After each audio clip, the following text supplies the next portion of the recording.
Bugün Avrupa'da küçük ve izole bir ülke olsa da turizm, bankacılık ve vergi cenneti olma özelliğiyle çok zengin bir ülke konumuna gelmiş olan Andorra'yı yakından inceleyeceğiz. Daha fazla video için beğen butonuna basmayı ve kanalımıza abone olmayı unutmayın.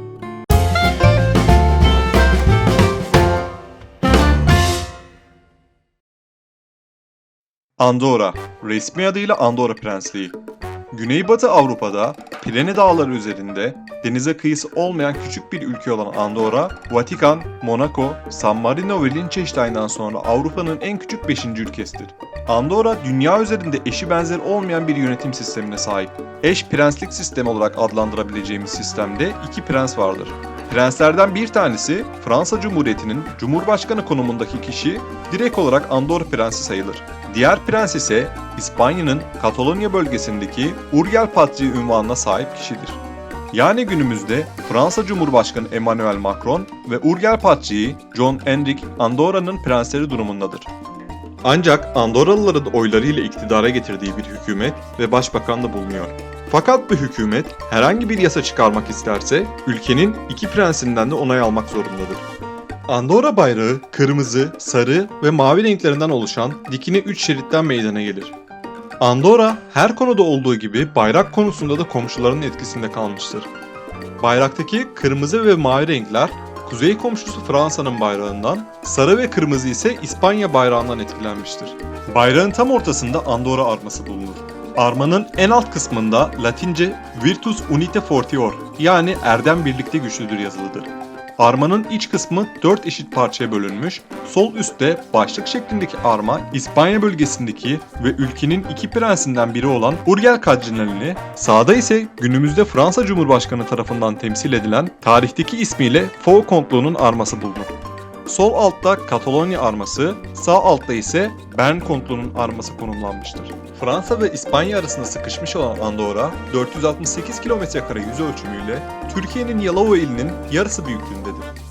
Çok küçük olmasına rağmen 7 yönetim bölgesine ayrılan ülkenin en büyük şehri ve başkenti Andorra la Vella'dır ve yaklaşık 19.000 kişilik popülasyona sahiptir. Andorra'nın sınırları içerisinde havalimanı ve tren istasyonu bulunmaz.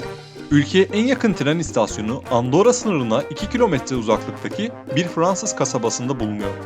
Bir Andorralı uçak yolculuğu yapmak isterse İspanya'nın Barcelona şehrine veya Fransa'nın Toulouse şehrine gitmek zorundadır. Andorra'ya karayolu ile gitmek de pek kolay değildir. Kuzey ve güney komşuları ile bağlantısını sağlayan 2 ana girişi bulunuyor ve bu yollar genellikle dağlık bölgelerden geçiyor. Fransa'dan İspanya'ya uzanan Pirene Sıra Dağları üzerinde konumlanan ülke çoğunlukla dağlık ve engebeli arazilerden oluşuyor.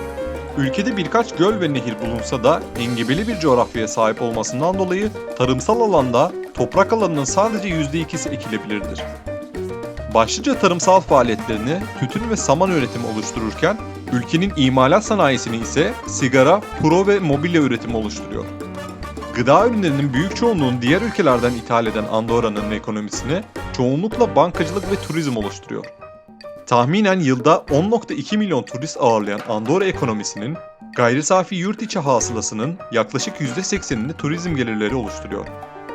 Bunun en büyük sebebi ise Andorra'nın Avrupa'daki en önemli vergi cennetlerinden biri olması ve vergisiz alışveriş imkanı sağlaması denebilir. Andorra, Avrupa'nın en önemli kayak merkezlerinden biri olup, kış turizminde de Avrupalıların gözde mekanlarından biridir. Ve yine vergi cenneti olma özelliğiyle Andorra'nın bankacılık sistemi de oldukça gelişmiştir. Avrupa Birliği üyesi olmadığı halde Avrupa Birliği üyeleriyle doğrudan ticaret faaliyetinde bulunan ülkenin kendine ait bir para birimi bulunmayıp ülkeyi çevreleyen Avrupa Birliği üyesi ülkelerden İspanya ve Fransa'nın para birimi olan Euro'yu yaygın olarak kullanıyorlar. Ülkede asgari ücretle çalışan bir vatandaş 952 Euro para kazanıyor. Ve Andorra %100 istihdam gösteren 2019 istatistiklerine göre dünyanın en düşük işsizlik oranlarından birine sahiptir. Andorra demografik açıdan oldukça ilginç bir ülke. Andorralılar köken olarak Katalandırlar ve ülke popülasyonunun sadece %33'ünü oluştururlar.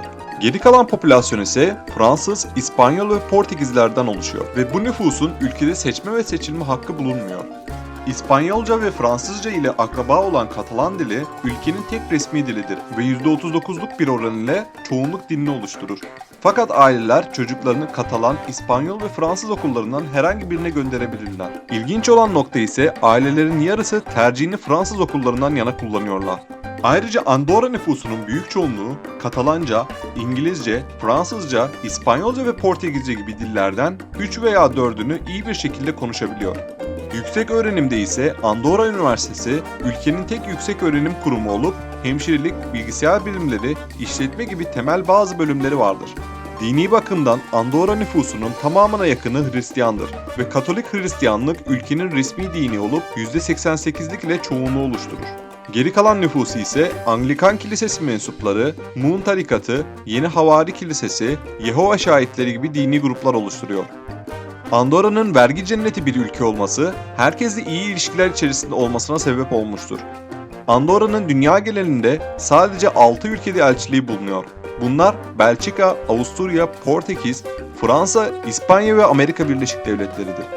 Bununla beraber Andorra içerisinde sadece Fransa ve İspanya'nın elçiliği bulunuyor.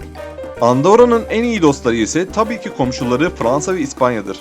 Bu ülkeler Andorra'nın dosttan çok anne babası gibidir. Her konuda Andorra'yı etkileyen bu iki ülke, aynı zamanda gerçek bir ordusu olmayan Andorra'nın uluslararası alanda en büyük koruyucularıdır. Sonuç olarak Andorra, Avrupa'nın en küçük ülkelerinden biri olmasına rağmen vergi cenneti olması ve turizmi ile refah düzeyi en yüksek ülkelerden biridir. Sırada Afrika'daki ilk ülkemiz Angola.